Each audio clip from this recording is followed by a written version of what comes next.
Sa mapagpalang umaga sa ating lahat. Maraming tatakang buhay, bakit ko na si Pastor Oyen, meron po siya buo, sipon. Tapos, aking may bahay ay isinurin siya makalakad ng diretsyo. Wala. So, bago tayo mag-umpisa, samahin muna po ako sa isang maikling panalangin.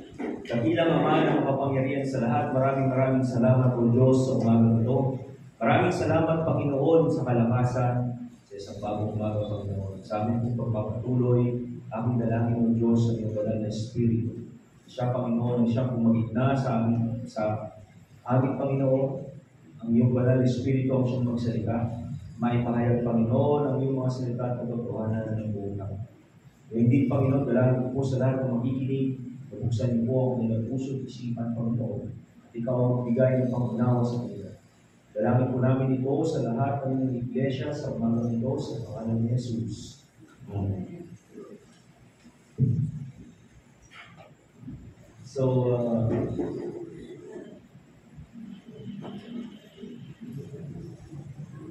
ano po ba yung pansin niyo na po ba yung malamig na panahon? Kung nakatulog yung mga kapatiran natin. Masyado bang malamig? Tama lang po ba? Tama lang. Sa mga naka-aircon, hindi na mararamdaman yun. No? Pero kapag nakabukas yung bintana mo, nakatapat yung ventilador doon, medyo mararamdaman mo yung lamig. Masarap magkape. Masarap magkape. So, tutuloy ko lamang po yung series na aking inumpisahan. Yun nga po yung Living Life, the Honors God. Papasukin po natin doon sa ating pag-aaral ay yung mga life principles na nais kong share sa bawat isa. So, yung una, what matters the most? Yan yung pinaka-una. So, sa Living Life that Honors God series, life principle number 1. So, bakit napakahalaga na maintindihan natin kung ano yung bagay na tinitignan ng Panginoon na napaka-importante? Halimbawa, sa isang trabaho, ang lahat ng role may importansya. Di ba? Halimbawa, sa isang gumagawa ng bahay, iba yung engineer, iba yung architect, iba yung mason, iba yung electrician, iba-iba. But then, kapag natapos yung bahay, magiging isa lang. Pero iisa yung, pag tinanong ko doon, kung sino yung gumawa, sino yung maaalala. Yung project manager, tama ba? Siya ba yung nakalagay sa propal? Tama? Tama? Hindi. Sino nakalagay? Engineer. Yung contractor, yung pangalan ng contractor, tsaka yung head engineer. Architect is head engineer, right? Okay. So, sino yung mga maaalala? Pero yung mga maliliit, halimbawa, ano tawag doon? Foreman. Ayun, yung mga laborer, yung foreman, yung mga lineman, di ba? Hindi naman sila naalala doon eh. But they are an integral part of that construction. Diba? Halimbawa, kung tatanungin mo siya pagdating sa BPO, siguro, pag tatanungin mo, na pag lumaki yung operations, maaalala ba yung mga ahente? Hindi, di ba? Sino maaalala? Maaalala yung director, maaalala yung operations manager, tama? Yung mga yan, yun yung mga pangalan nila. So, ang Panginoon, sabi niya, meron siyang inaalala. So, baka isipin niyo, Pastor, paano yan? Nakaupo lang ako. Hindi ko maalala. Hindi. What matters the most? Ano yung bagay na bakit ito sa akin, para sa akin, ito nung nabasa ko yung kwentong ito noon pa, pinatabahan. Talagang pinanghawakan ko ito. Pinanghawakan ko ito. What matters the most? Ito yung para sa akin, ito yung isang bagay na napakahalaga na kailangan maintindihan, na kailangan may isang buwan at kailangan isang puso ng isang mananampalataya kay Kristo Jesus. So, kung makikita niyo yung picture na yan, sino sa tingin niyo yung tao? Amen. Diba? Bibigyan ko yan din. Siya yung unang hari ng Israel. Si Saul. Si Saul. Sabi nila, mayroong dalawang Saul sa Bible. Sino yun? Si Paul. Diba? So, yung unang Saul daw, yung unang Saul, ang ending niya ay pangit. Yung pangalawang Saul, ang ending niya ay maganda. Kasi naging Paul siya. Makikita mo doon, nire-renew ng Panginoon, yung mga taong nag-renew talaga siya. So, feeling like and honors God. So, po natin yung ating mga Bible sa 1 Samuel, chapter 15. Verse 10 to 31. So, bigyan ko lang muna kayo ng brief background sa kwentong ito. Si Saul, sa mga hindi pa ko nakabasa, si Saul ay pinili ng Diyos. Actually, hindi siya pinili ng Diyos. Pinili siya ni Samuel. Di ba? Yung mga Israelita, sabi ng mga Israelita kay Samuel, sabi niya, Samuel, pumili ka ng magiging pinuno namin. Dati kasi ang namumuno is mga propeta, yung mga high priest. No? Ngayon, sabi ng mga Israelita, Samuel, pumili ka ng mamumuno sa amin. Katulad ng mga ibang bansa na merong hari. Ayan. Ngayon, kasi ang paraan ng gobyerno ng Israelita, ng mga Israelita, ay iba. No? Iba. Ngayon, ang sabi ng Israel, sabi ngayon ng ating sabi ni Samuel, kapag ginawa ko yan, sabi niya, kayo, sabi niya, bibigyan kayo ng tax, magkakaroon kayo ng allegiance, lahat-lahat sinabi niya yung mga negative part. And then sabi ng mga Israelita, sige, go. Wala kami pakialam basta bigyan mo kami ng hari. So, ayun. Actually, nagaling ang Panginoon doon. Kasi ang gusto ng Panginoon, isa lang yung hari. Ang Diyos lang. Ang kikilalanin hari ng Israel. So, ano nangyari? Binigyan nila. So, paano napili si Saul? Si Saul, sabi nila, dun sa crowd, nakita nila na ano siya? Matangkad. So, tingnan natin na tall, dark, and handsome. Sabi kasi doon, ang pagkakadescribe sa kanya, sa lahat ng mga Israelita doon, siya yung nakaiba. Iba yung itsura niya. No? So, kung susumahin natin, o sabihin na lang natin, pogi. No? Isolid. Iba yung itsura niya. Sabi nga niya, mahihayin siya kasi nung tinawag siya, nagtago siya eh. Nagtago siya. So, ang pumili ng hari ay si Samuel. Dahil siya pinapili ng So, nung pinili ni Samuel, dahil pinili siya ni Samuel, inayunan yun ng Panginoong Diyos. Sinangayunan yun ng ating Panginoon. At ano yung nangyari? Ano yung una niyang kasalanan na mabigat bago nangyari yung kwento na ito? Ano yung una niyang kasalanan? Sa isang labanan, bago sumaba ang mga Israelita sa isang labanan, kailangan nilang mag-alay ng hayop. Ngayon, assign niya sa later part, sa mga 11 at 12, si Samuel na late. No? So, andyan na yung mga kalaban, andyan na yung mga Philistines, andyan na yung mga Amalekites, andito ang Israel, hindi sila maka-abante hanggang hindi nagagawa yung ritual ng pag-aalay sa Panginoon. So ngayon, ang sabi na ganyan ng mga Israelita, ano na sila, aligaga na, hindi na makapagintay, wala nang patience, no? Sabi niya, asa na si Samuel? Ngayon, sino pinipresyo nila? Siyempre, pinipresyo nila si Saul. Ngayon, habang pinipresyo nila si Saul, hindi mapakali si Saul. Grabe yung pressure sa kanya bilang leader. So, anong ginawa niya? Ang ginawa niya, kinuha niya yung baka, kinuha niya yung silyo, dinitan niya yung baka, at iniyali niya. Saktong pagkagilit na pagkagilit. Sabihin natin, dumating si Samuel. Last minute si Samuel. Ano? Last minute si Samuel. At alam niyo, yun yung isang unang bagay na ikinagalit ng Diyos kay Saul. Sabi ni Samuel, bakit mo kinukuha yung tungkulin ng isang high priest? Nagalit ang Diyos doon. Nagalit din si Samuel.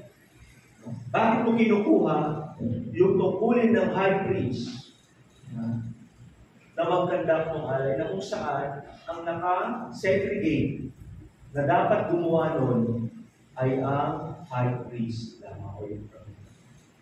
So itong kwento na babasahin natin ngayon, ito yung pangalawa. Pangalawa. Kasi nung tinanong mamaya malalaman natin. So sabi niya sa unang Samuel chapter 15 verse 10 to 31, samahan niya akong basahin ako. Sinabi ni Yahweh kay Samuel. So ito, as a story, ito yung nangyayari, sa story, bago natin basahin, ay inutusan ni Samuel si Saul, at sinabi niya sa 15:1, isinugo ako ni Yahweh upang hirahin ka bilang hari ng Israel, kaya pakinggan mo ang mensahe ni Yahweh. Ipinapasabi ni Yahweh na makapangyarihan sa lahat, paparusahan ko ang Amalek tulad ng ginawa niya sa Israel nung ito'y inilalabas mo sa Egipto. Lusubin mo ang mga Amalek at lipunin mo silang lahat. Ito yung utos ng Diyos. Sabi niya, wasakin mo ang lahat nilang ari-arian at huwag magtitira kahit isa. Patayin mo silang lahat, babae, lalaki, mula sa pinakamatanda hanggang sa mga sanggol.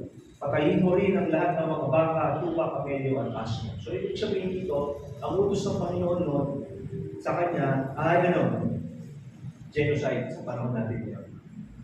O ethnic cleansing, tawag natin. Pag tinawag natin ethnic cleansing, ito yung uubusin mo yung lahi.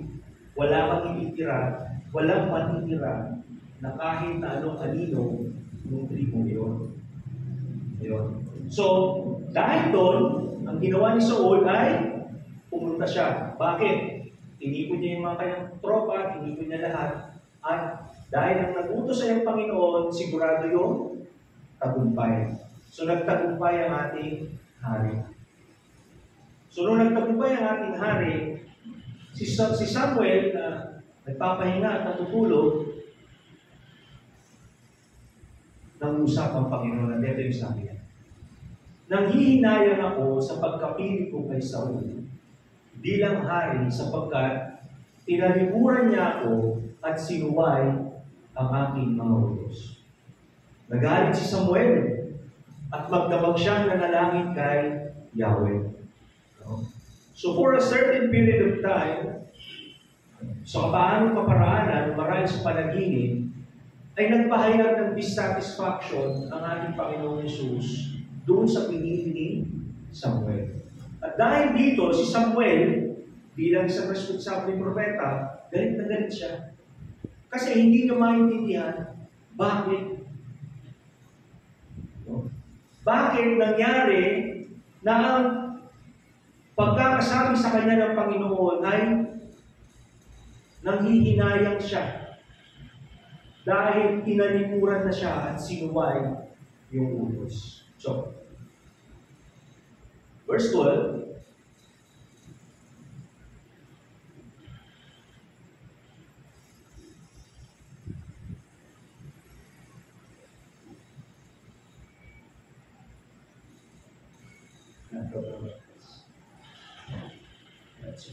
verse 12, ano sabi niya? Kinabukasan, maaga siyang bumangon upang makipagkita kay Saul. Ngunit may nagsabi sa kanya na nagpunta ito sa Carmelo upang magpatayo ng sariling monumento. At pagkatapos ay nagtuloy sa Gilgal. So nanalo na siya. Winner na siya. Champion na siya. Nanalo siya sa labanan. Ang una niyang ginawa is nagpatayo ng monumento in remembrance of the victory. Diba? Uso yan, mga World War II, World War I, may mga ilalagay sila. Next. Sumunod siya roon, nang makita siya ni Saul, ay binati siya. Praise the Lord! Sabi ni Saul. Pagpalain ka ni Yahweh. O pagmamalaki niya sinabi, sinunod ko lahat ang utos niya. Then nagtanong si Samuel, sabi niya, ano yung naririnig kong iyakan ng mga tupa at unga ng mga baka? So paglapit na ganyan ni ay! Basta her! Praise the Lord! Sinunod ko lahat. Inutos mo ako, sinabi ng Panginoon. Pero pagsabi niya, ano naririnig ko? Ano yung naririnig ko iyakan ng mga tupa? At ano yung naririnig ko unga ng mga baka? Next. Sumagot si Saul. Kinuha yan ng mga tauhan ko sa Amalek. Kinuha nila ang pinakamainam na tupa at baka upang ihandog kay Yahweh. Ang mga walang halaga, pinatay na natin. So, ang ginawa nila, ganito pala. So, nilipon nila yung mga Amerikita. Ang ginawa nila, inihiwalay nila yung mga magaganda. Yung mga walang dungis, walang sakit, walang kahit ano. Pero yung mga wala ng silbi, tinodas na. Iniwan nila. Next. Sinabi ni Samuel, tumigil ka. Pakinggan mo ang sinabi sa akin ni Yahweh kagabi. Ano yun? Ano yun? Tanong ni Saul. Next. Sinabi ni Samuel, dinalik ng Panginoon yung remembrance. Noong una, napakalipa ng tingin mo sa iyong sarili. Ngayon, ikaw ang namumuno sa Israel sapagkat pinili ka ni Yahweh at binuhusan ng langis upang maging hari. So dito, sinabi ng Panginoon sa kanya, very proud siya muna. Lord, I made it. Then sabi ng Panginoon sa kanya, nag-decide ako na ihiwalay yung magaganda. Tapos yun. Pero pinag-view siya kagad. And then, the Lord put into remembrance. Sabi niya, hindi mo ba naaalala noong una? Kung gaano ka kaliit, gaano ka inas. Next. Inutusan ka niya, lusubin ang masasamang bayan, ang masamang bayan ng Amalek, at mahigpit na ipinagbiling puksain ang mga ito. Bakit mo sinuway ang utos nito? Bakit mo pinag-imbutan ng mga ito? Hindi mo ba alam na ang ginawa mo ay malaking kasalanan kay Yahweh? Siguro yung bigay niya napalitan ng ano yun. Nagtaka siya. Alam ko, nung nabasa ko ito, one of the first questions na pumasok sa akin, maganda naman yung purpose. Diba? Maganda naman yung desire. Dahil sinabi niya, ihiniwalay ko yung mga gaganda, iaalay ko yung kay Lord. Tinapon ko lahat ng masama. But yet, sabi ng Panginoon, nagkasala ka pa rin sa akin. Next. Sumagot si Saul. Sinunod ko si Yahweh. Pumunta ako sa pinapupuntahan niya sa akin. Binihag ko si Agag na hari ng mga Amalek at nilipon ang mga Amalekita. So sabi niya, galit sa akin ng Lord. Sinabi niya, pumunta ako rin pag ginawa ko. Sinabi niya, gawin ko ito, ginawa ko. Sinabi niya, tapusin ko ito, ginawa ko. Unfair naman yun. Unfair naman. Sinunod ko yung nais ng Panginoon na inutos mo sa akin. Ginawa ko. Pero galit pa rin sa akin ng Diyos. Next. Sabi niya, ngunit pinili ng mga tao ang pinakamainam sa mga tupa at baka at hindi namin pinatay kasama ng iba. Sa halip ay iniuwi namin sa Gilgal upang ihandog kay Yahweh. So sinasabi ni Saul, look, sinabi ng Panginoon, pumunta ako dito, pumunta ako. Sinabi ng Panginoon, lipulin ko, bihatin ko. Nakita ko yung magagandang bagay. Nag-desire ako na yung mga magagandang bagay na yun, dadalhin ko sa Gilgal para ihalay sa Lord. Anong masama doon? Anong bagay na masama doon na gagawin ko. Bakit sa akin galit ang Diyos? Sinabi ni Samuel, akala mo ba higit na magugustuhan ni Yahweh ang handog at hain kaysa ang pagsunod sa Kanya? Mas mabuti ang pagsunod kay Yahweh kaysa paghahandog. At ang pakikinig ay higit sa hain taba ng tupak. Ang pagsuway sa Kanya ay kasing sama ng pangkukulang. At ang katigasan ng ulo ay tulad ng pagsamba sa Diyos-Diyosan. So, kinumpir ng Panginoon kung ano yung level ng kasalanan kung ikaw ay pasawan at matigas ka. Sapagkat, anong sabi niya? Sapagkat itinakwil mo si Yahweh, itinakwil ka rin niya bilang hari. Ni-reject na siya ng Diyos. Yung rejection ba niya to, ibig sabihin ay natanggal siya bilang hari? No. Ano yung nawala sa kanya? Yung guidance, yung blessing. Mababasa na ito. Sinabi ni Saul kay Samuel, nagkasala ako. Sinuway ko ang utos ni Yahweh at mga bilin mo sa akin. Nagawa ko ito sapagkat natakot ako sa aking mga tauhan. Kaya pinagbigyan ko ang kanilang kagustuhan. Next. Ngayon ay nakikiusap ako sa iyo na patawarin mo ang aking kasalanan at samahan mo ako sa pag-uwi upang ako ay makasamba kay Yahweh. So, kung titignan natin yung setting nito, medyo private lang. Dalawa lang sila. Sinabi ni Samuel, hindi kita masasamahan sapagkat sinuway mo ang utos ni Yahweh, itinakwil ka na niya bilang hari ng Israel. Next. Tumalikod si Samuel upang umalis, ngunit hinawakan ni Saul ang laylayan ng damit nito at napunit ang kapiraso nito.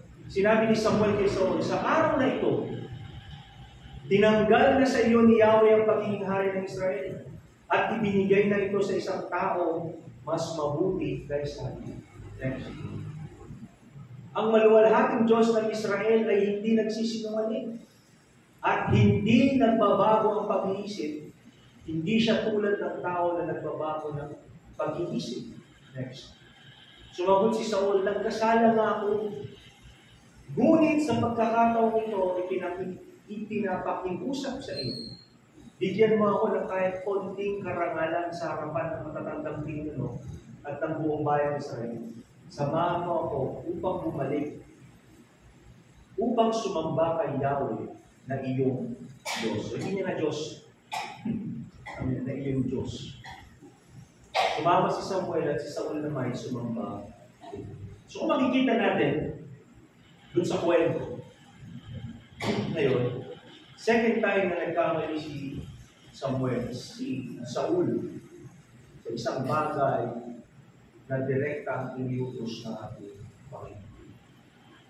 Yung una, sinuway niya yung isang ritual na kung saan ay nakasulat.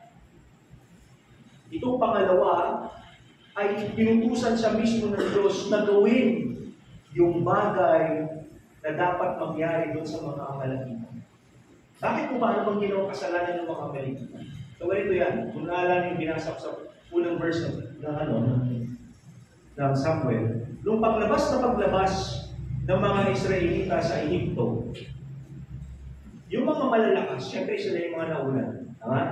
Yung mga mahihina, yung mga matatanda, yung mga medyo mabagal-bagal na kumilos, sila yung mga nandun sa dulo. Minsan naiiwan sila, medyo malayo yung distansya. So anong ginawa ng mga Amalekita? Ina-ambush nila yung mga nasa dulo. Ina-ambush nila yung mga yun. Kung para silang kamas yung ginawa nila. Ina-ambush nila, kinukuha nila, nagalan ng Diyos doon. At ang sabi ng Panginoon, balang araw, sabi niya, basahin niya sa Deuteronomy, sabi niya, ibibigay ko yung divine judgment ko sa kanila. So, hindi agad-agad. At dahil sa pangyayari niyon, ano ba yung ginagawa ng mga Pilipita? From time to time, nung nagsettle ng Israelita sa Israel, from time to time, ang ginagawa nila is nilulusot nila yung Israel. Kinukuha nila yung mga, meron doon nakasulat, sabi niya, kinuha nila yung isang bayan doon na kung saan, parang ginagawa ng Hamas, kinikidnap nila, kinukuha nila yung mga livestock, kinukuha nila. Kaya sabi ng Panginoon, one day, ibibigay ko yung judgment ko sa mga yan dahil hindi sila magiging repent, pag hindi sila nag-repent.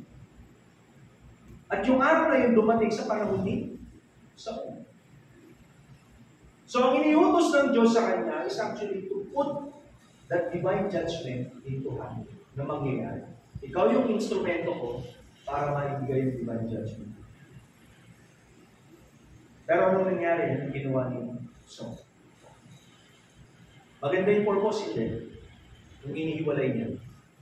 Maganda, di ba? Kung iisipin mo, si standard natin ngayon, baka sasabihin mo, galing mo, brother. Galing. Pero hindi ganoon. Umalala ang Panginoon pagdating sa mga bagay na kayo nagsisip. Next.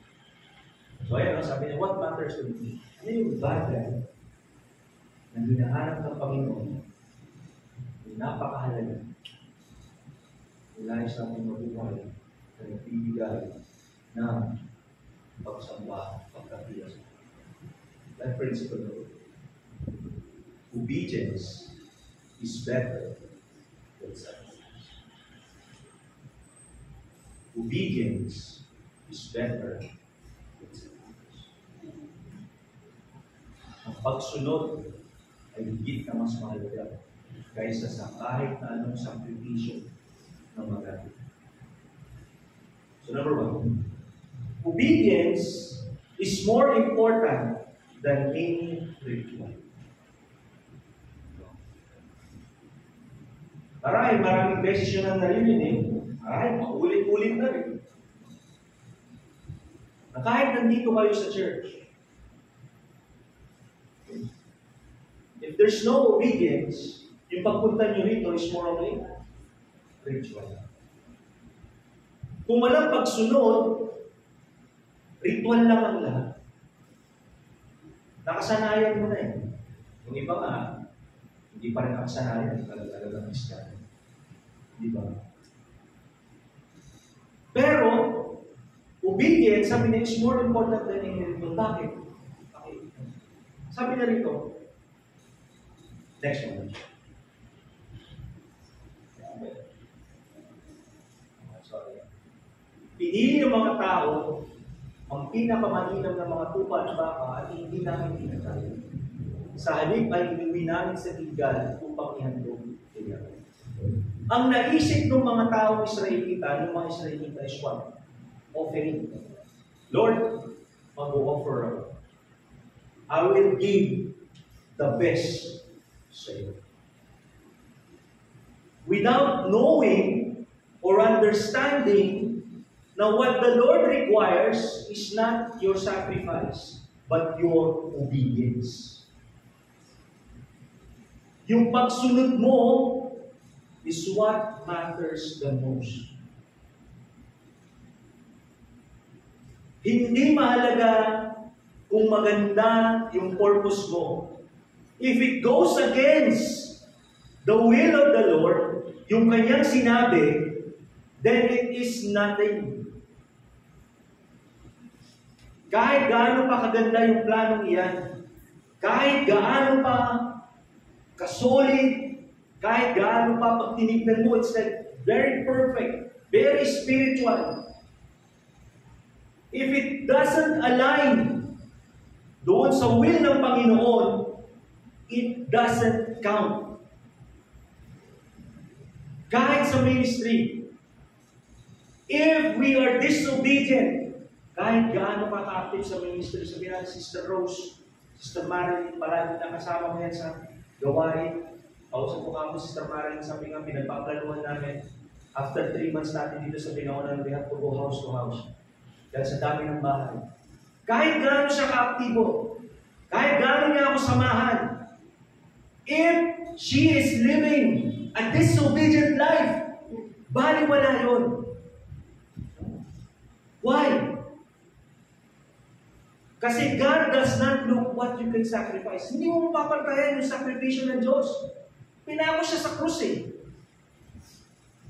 Tinubos ka niya, kaya mo? Kahit magbabako ka sa krus, hindi mo matutubos yung sarili mo. Pero ang Panginoon, nung nagbabako siya sa krus, tinubos niya tayo. Kaya it doesn't matter if you are disobedient. That's why obedience is better than any sacrifice. Wala kang mayang alay sa Panginoon na makapapantay. Isang bagay lang sa akin. Sumunod.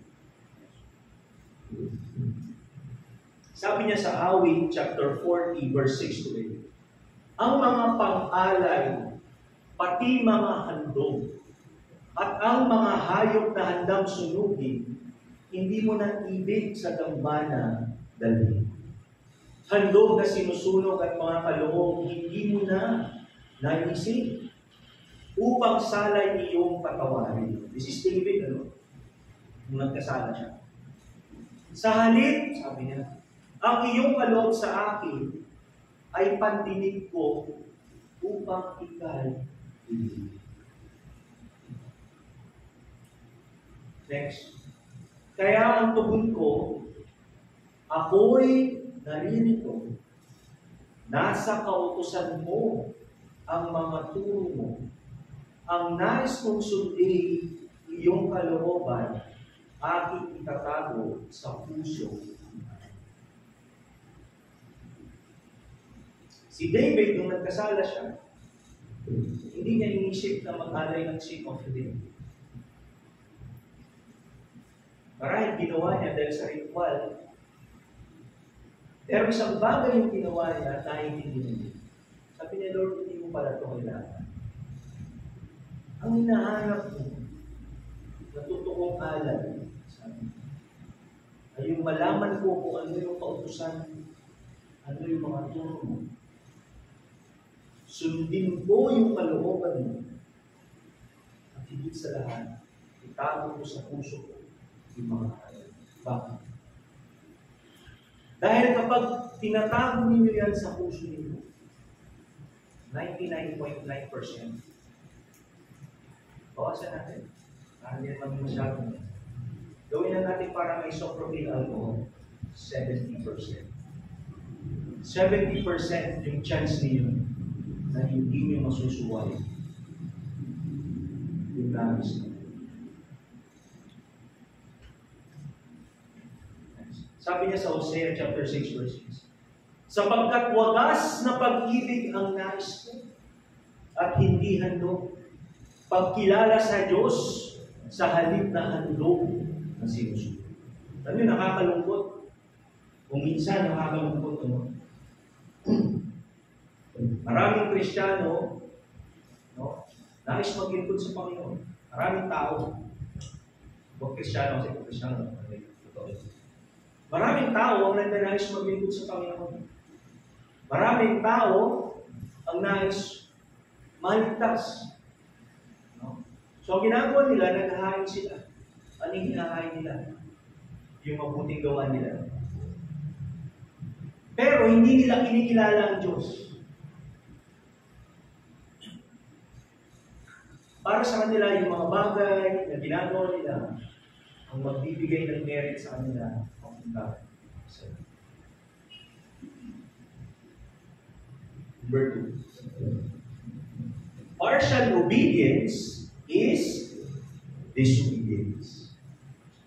Bakit? Bakit a partial obedience is still disobedience? Bakit? Kasi, ganito yan. Sumunod siya roon, nang makita siya ni Saul, ay binahin niya siya.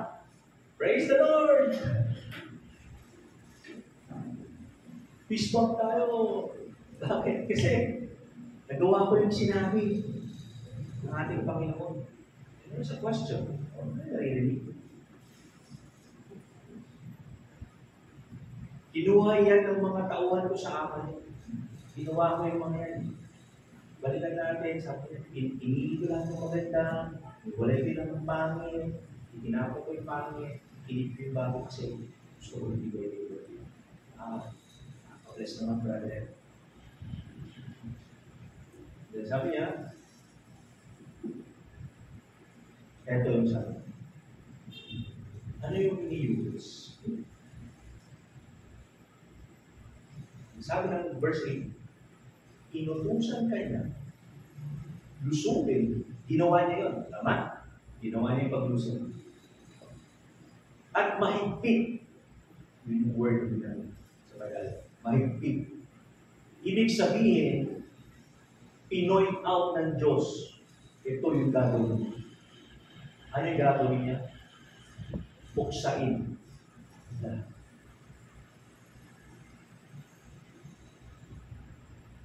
Then, ang naging question ni Samuel is, bakit ko sila? Pag tayo aalis ng bahay, ako pag-aalis ako ng bahay ng maliliit ng mga anak ko, wala silang kasama. Nagbibigay ako ng mahigpit na bilin. Diba? Ito, mahigpit yung bilin na. Hindi mo lang mahigpit na bilin sa pagkakapatid. Okay, mag-awa. Tama? Sila may mga anak dito. Gano'n, sa pagkakapatid, di ba? Bago mo iwan sa okay, mag-aaway, ha? Walang kakausapin mo yung pangalan, muasakin yung kapatid mo. Gano'n kayo, magbatian kayo, yung gawin niya. Pero meron kang mahigpit na bilin. Na huwag nilang gagawin. Ano yun? Huwag sila mag-aaway. So pag umuwi ka, magiging tanong mo, pag uwi mo, nag-aaway ba kayo? Hindi po. Nasunod nila yung mahigpit kong bilin. Pero pag uwi mo, at hindi nasunod yun, yung natalo sa away, nagsusumbong na yan. Diba? Inaway ako niya kasi hindi ito Ganon. So sabi dito, nung sinabi ng Panginoon sa kanya, na mahigpit itong bilin kong ito, kailangan mangyari. Kailangan mangyari. Kaya tinanong siya ng Panginoon, bakit mo sinuway? Parang na-imagine ko yung mukha ni Samuel. Sinabi, bakit mo sinuway? Bakit?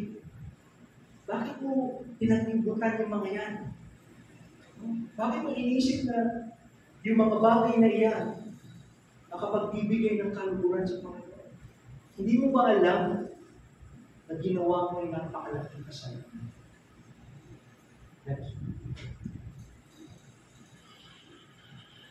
Ito, common po ito sa mga nakakausap natin. Pag tinanong siya, sa tingin mo, pupunta ka sa heaven. Ito sagot ng marami. Siguro naman po pupunta ako sa heaven kasi hindi po ako nagdadaya. Hindi po ako nagsisinungaling. Yung parang pag-uusap namin yung sinungaling siya. Hindi po ako nagsisinungaling. Hindi po ako nagdadaya ng kapwa. Hindi po ako tsaka mawagin po ako. Yun yung sagot ni Sophie. Sabi niya, hindi sinunod ko siya ako. Sinabi niya pumunta ako. Hindi niya sinabi mo. Dinagdagan na ni Saul eh. Dahil ang utos, ubusin. Anong ginawa niya? Binihan. In-alter niya yung utos. Hindi lang yun, nagmalaki pa siya. Bakit? Kasi pagkapanalo niya, sa halip na magpasalamat siya muna sa Panginoon, ano yung muna niyang ginawa? Nagtayo na monumento. Pagtayo ng EDSA. No? Nagpatayo siya ng monumento niya in remembrance dun sa victory niya. Cliname niya yung victory.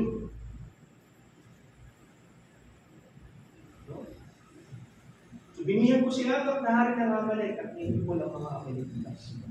Ginawa ba ni Saul yung mga ibang iniutos? Yes.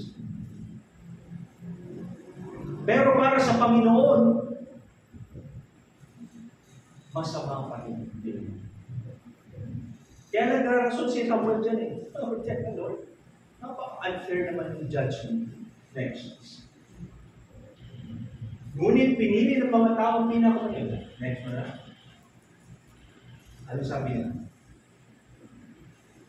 Akala mo ba hindi na magugustuhan ni Yahweh ang handog at hain kaysa pagsulos? It's a question. Marami kong napag-aralan ko ito. Nasaan ako na talaga tumalim sa akin?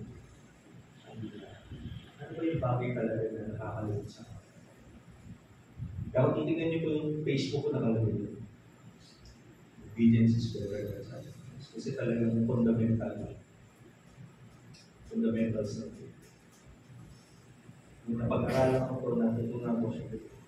Doon ko na-intindi na hindi, it's not because maganda. But what aligns doon sa will. No matter kahit gaano maganda yung plan, if it does not align to the will of God, it's useless.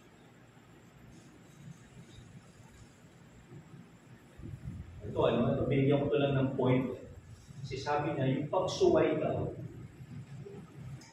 kasi sama ng witchcraft, pangkukulang, mangkukulang. Yung bang, ano yung tawag sa mga doktor yung nag-aalay ng ano? Albularyo. Yung bang albularyo, matatawag na witchcraft? Yes. Yes. Sino pa nagpapa-albularyo dito? Wala na. Ano naman?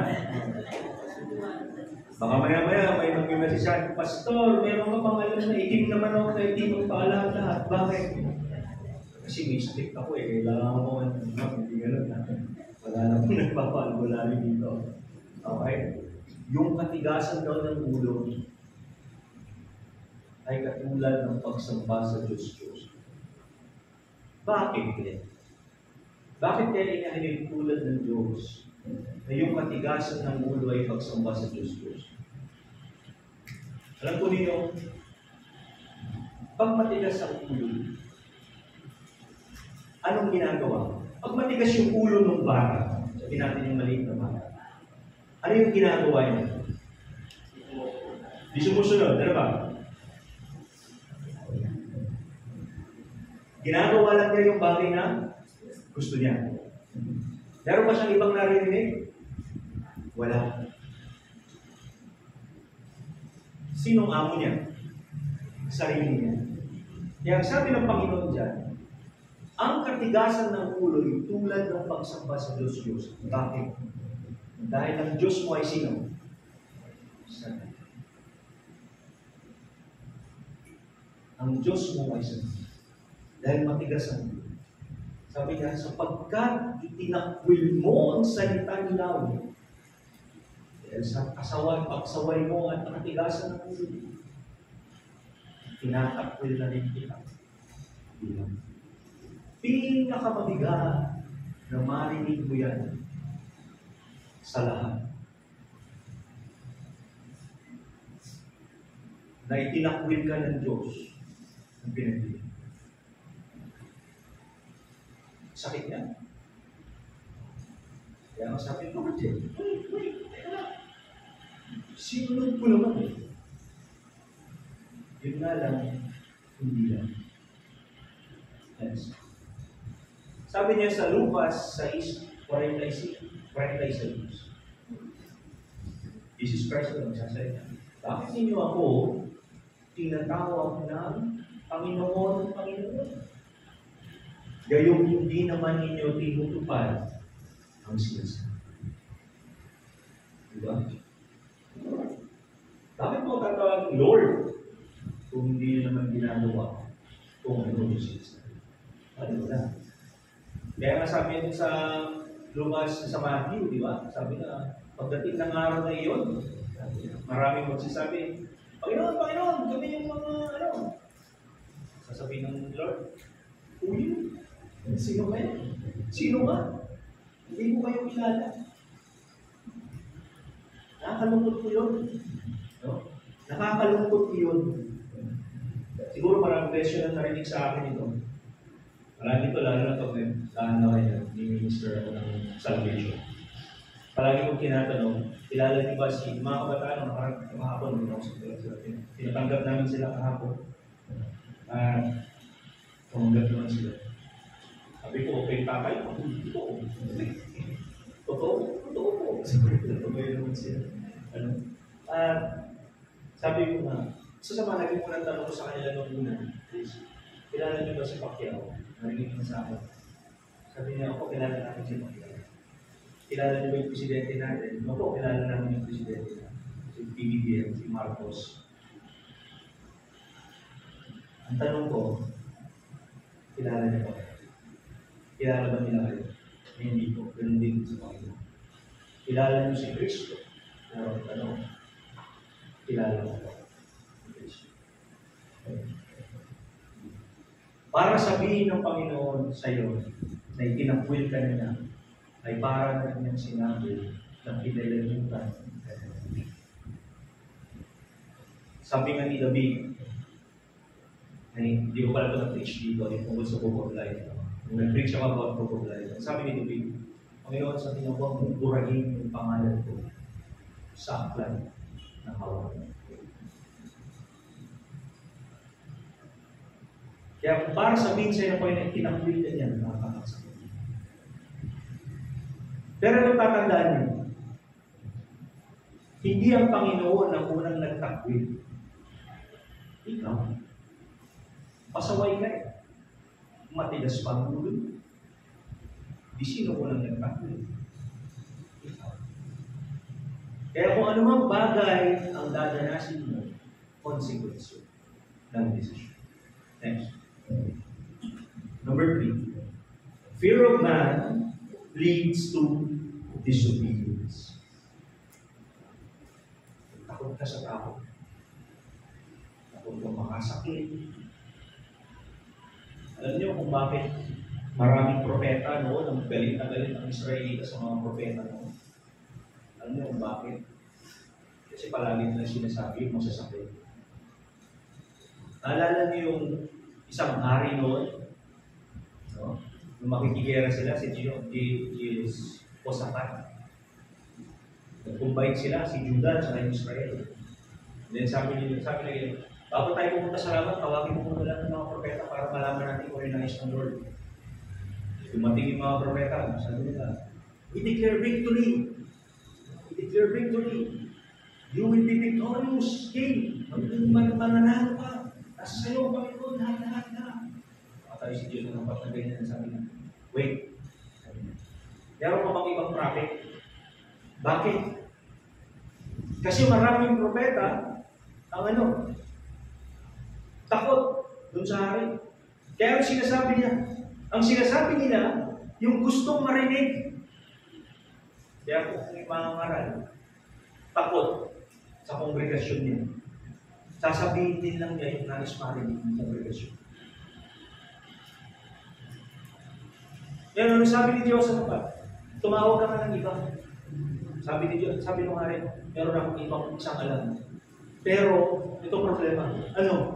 Wala akong ibang sinabing maganda tungkol sa akin. Lahat na lang masama. Kaya ayoko sa kanya. Pero sabi ni Diyos sa kapag, may takot sa Diyos, tawagin mo. Kasi, siya yung magsasabi kung ano yung mensahe na Panginoon. There is a fear of man. It will lead to disobedience. Bakit? Nagkasala ako. Namin yan. Sinuway ko ang utos ni Yahweh at mga bilin ko sa akin. Anong reason niya? Sapagkat natakot ako sa aking mga tao. Kaya pinagbigyan ko ang kanilang kapuso. If there's fear, there's compromise. Magkukompromiso ka.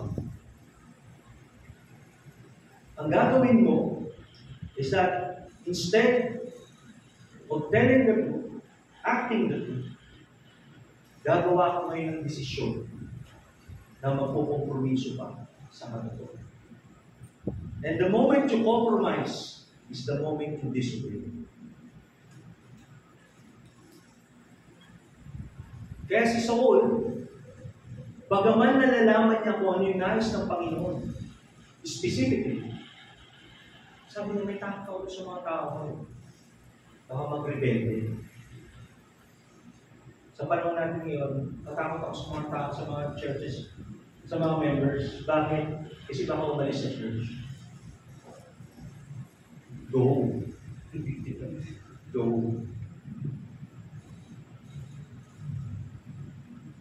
Kaya sabi niya, natakot ako, kaya pinagbigyan ko yung kagustuhan niyo. Pag sinabi mo pinagbigyan mo, inalis mo na yung morality for the sake of those people. It's very wrong. Next. Sabi niya dito sa Galatians 1:10, si Apostol Pablo. Bakit ko sinasabi ito? Dahil ba sa nais kong mapuri ng tao? Hindi. Ang papuri lamang ng Diyos ang tanging kong hangat. Amen. Sinisikap ko bang magbigay lugod sa tao? Hindi. Kung iyan ang talagang hangad ko, hindi na sana ako naging alipin ni Kristo. Don't have to break our hearts.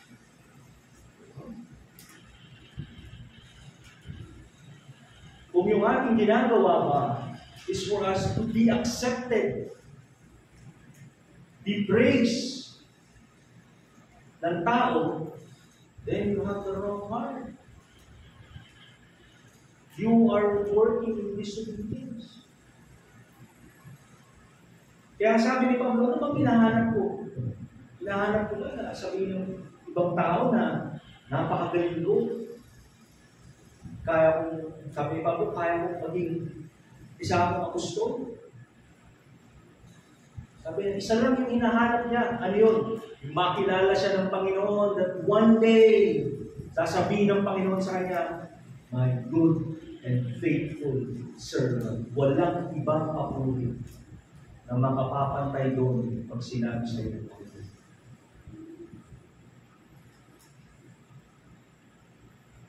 Kaya sabi ni Gusto Pablo, yun lang yung next. Sabi niya rito, huwag ninyong katakutan, sabi ni Jesus Christ, ang pumapatay ng katawan, ngunit hindi naman nakapapatay ng kaluluwa. Sa halip, sabi niya, sino dapat yung katakutan? Katakutan ninyo ay ang Diyos na may kakayahang pumuksa ng katawan at kaluluwa sa impyerno. Yun ang dapat mong katakutan. Minsan ang tao, iniisip niya, it's more towards what, ano sasabihin ng tao? Ano sasabihin ng tao? Alam mo, walang problema sa akin. If you want to make it maging maganda. But it has to be with the right purpose. Ang katakutan mo ay ang Diyos. Sabi niya rito, superficial repentance does not restore favor with God. Bakit? Si Saul nung nagkasala, inamin niya nagkasala siya, hindi.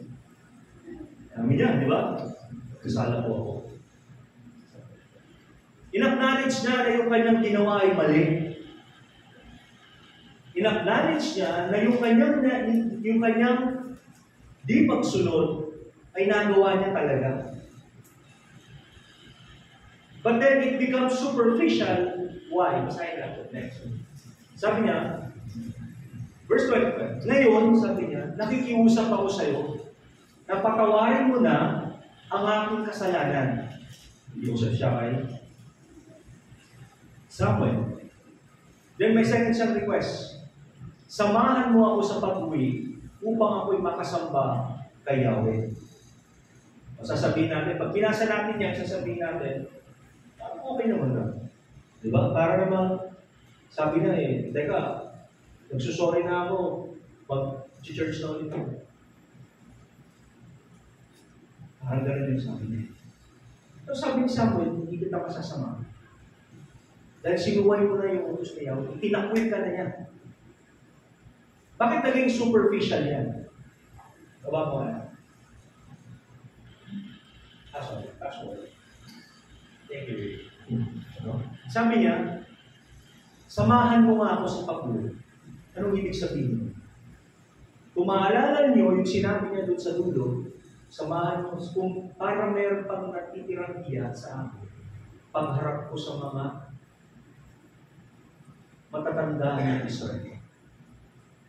Dahil kapag lumabas si Saul na hindi niya kasama si Samuel, ibig sabihin noon, maging ang matatanda ng Israelita ay alam na itinakwil siya ng Diyos.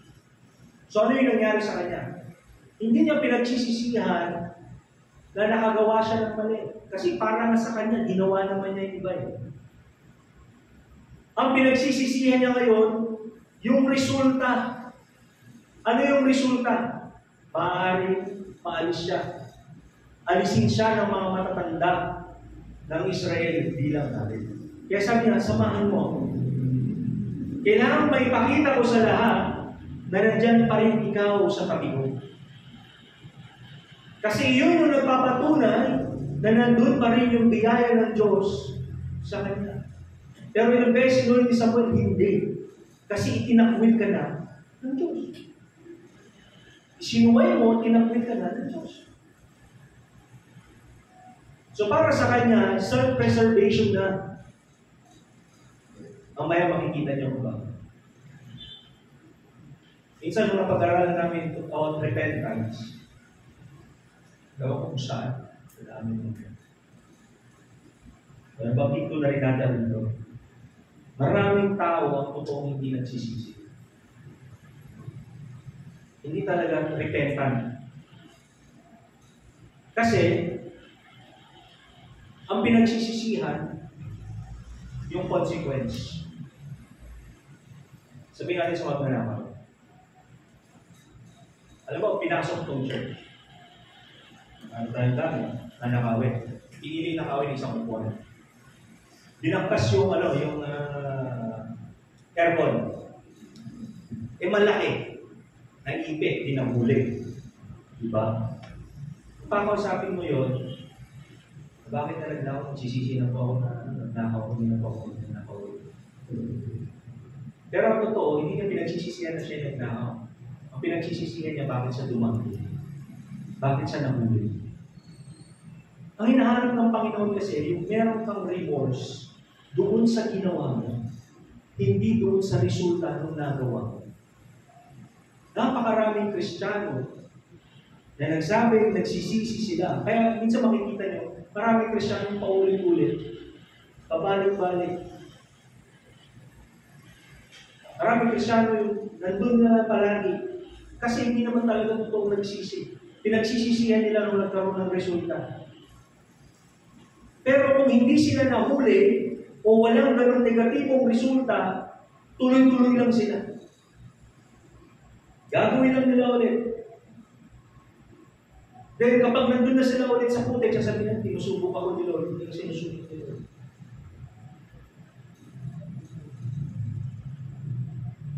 Pero sabi niya, pakiulit pa, next. Sabi niya sa 2 Corintios 7:10, sapagkat ang kalungkutang buhat sa Diyos ay nagbubunga ng pagsisisi, pangalawa, pagbabago, tungo sa kaligtasan. Ngunit ang kalungkutang dulot ng mundo ay humahantok sa kamatayan. Marami ang meron lang kalungkutang dulot ng mundo. Pero walang remorse pagdating sa kanilang pag-asa. Kaya wala yung true repentance. Hindi sila naging repentant. Sinasabi nila, nagre-repent sila. Pero hindi. Next. Last. Rejection of God's word leads to divine rejection.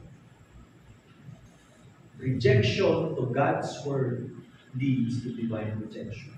Ang bigat niyan. Sabi mo nga nung nireject si Saul bilang hari, hindi naman siya tinanggal na hari. Nanatili siya dun sa pwesto niya Yung seat of power niya, nandun pa rin. Siya pa rin yung hari na kinikilala. Pero nag-reject sa kanya ang Panginoon. Tinanggal ka agad yung linya niya. Inalis ka agad yung linya niya. Ano sabi niya next? Sabi nito, ang pagsuway ay kasinsaman ng pangkulang, katigasan ng ulo, tulad ng pagsamba sa Diyos-Diyosan, sa dami ng gagawin, yung pa, sabi ng Panginoon, sapagkat itinakwil mo, ano yung itinakwil niya? Yung salita ni Yahweh. Kaya kaya itinakwil ka rin niya bilang hari. Hindi naman kasi yung religion ang itinakwil niya, kundi yung mismong salita. Next. Basahin mo natin yung Kawikaan, chapter 24.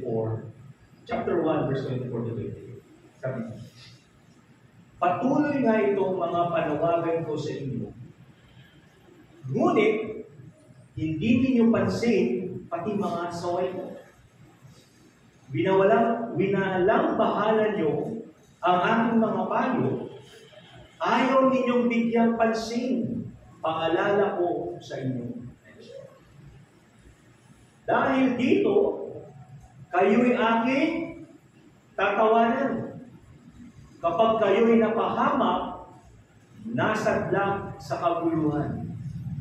Kapag kayo ay hinampas ng bagyo nitong buhay, dinatnan ng kahirapan, ipo-ipo ang larawan, at kung datnan kayo ng hapis at matinding dalamhati, balik na tayo sa kasa. Sabi ng Panginoon, patuloy yung panawagan niya. Anong ginagawa? Hindi pinapansin. Pati yung mga saway niya, binawalang bahala. Paalala sa kanya, hindi binibigyang pansin. O ngayon, ito, next. Pagdating ng araw, sabi niya na kayo'y mapahama. Magulo yung buhay nyo. Hinampas ng bagyo yung buhay nyo. Dumating yung kahirapan. Yung itsura nyo, 20 years old ka, ang itsura mo, mukha kang 40 sa dami ng problema. Darating yung hapis at dalamhati. Ano sabi ng Panginoon? Verse 28. Sa araw na iyon, ay di ko papakinggan ang inyong panawagan. Hahanapin ninyo ako, ngunit hindi ninyo ako masusunod. Bigat, Bigat. Dahil matigas ang ulo mo. Dahil pasaway ka. Dahil Diyos mo yung sarili mo. Pagdating ng araw, darating yun Lahat yung sinabi doon, darating yun Hindi lang immediate. Ang Panginoon kasi pala, mahaba yung extension PC niya Mahaba yung PC niya. Kaya kung isa nakala ng tao, bali wala na. Wala na. Kung nakagawa siya ng mali, akala na, okay lang. Hindi. Darating yung time na yun, na kung saan kapag tumawag ka sa Diyos, wala kang maririnig. Walang sasagot. Wala kang mararamdaman. Alam natin yun kapag malapit ang Diyos sa atin. Alam din natin kung itinakwil. Next. Sabi niya sa, ano yung nangyari? Ito yung nangyari kay Samuel. Patay na si Samuel. Bigyan ko lang yung brief story. Umatay si Samuel. Nung namatay na si Samuel, naiwan si Saul. father figure niya, father figure niya siya, si Saul, si Samuel. Ngayon, walang makuhang matinong sagot. Sino? Si Saul. Ang ginawa niya, lumapit siya sa 10 ulam. Sabi niya, sabi mo bang tawagin si Samuel? So, ito yan yung nangyari. Pero, sa ibang pag-aaral natin, bibigyan naman yan. Sabi niya sa verse 50, tinanong ni Samuel kay Saul, bakit mo ginagambala ang aking pamamahina? Sumagot siya, no? Sumagot. Sabi niya, may malaki akong problema. Sinasalakay kami ng mga Filistiyo. Ano sabi ni Samuel? Tinalikuran na ako ng Diyos. At ayaw na niyang magpahayag sa amin. Maging sa mga propeta o sa mga panaginip. Ipinatawag kita upang itanong kung ano ang dapat mo. Si Saul, maging siya, naramdaman niya. Naranasan niya. Nawala na talaga ang Diyos sa una. Pero may religion siya. Ginagawa pa rin niya yung mga ritual doon sa Judaism. Nag-aalay pa rin siya ng mga alay. Ginagawa pa rin niya yung mga fiesta.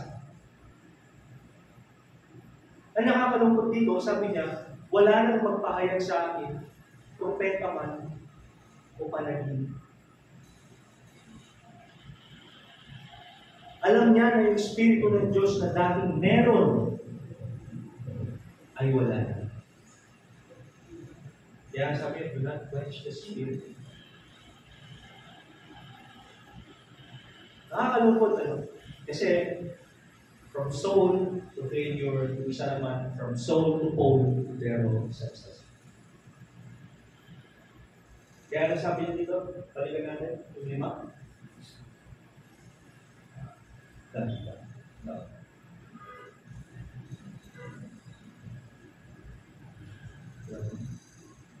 Yeah. So, ito yung 5. Obedience is better than sacrifice. Number 1, your obedience is more important than any ritual. Pagsunodin niyo sa Panginoon. Remember this, huh? Partial obedience is still disobedience. Fear of man leads to disobedience. Compromising. A superficial repentance will not restore favor with remorse. Huwag natin paabutin that if we continually reject God's word, yung divine rejection ang mangyayari sa atin. Yun yung bagay na ayaw natin mangyayari. Yung divine rejection. Kasi kapag nagkaroon ng divine rejection, buburahin niya yung pangalan mo sa plan. Oo, baka naman. Diba? Sasabihin ko rin pagdating ko, Lord, kung saan mo ako pinapunta, pumunta ako. Kung saan mo ako pinapusan, ginawa ko.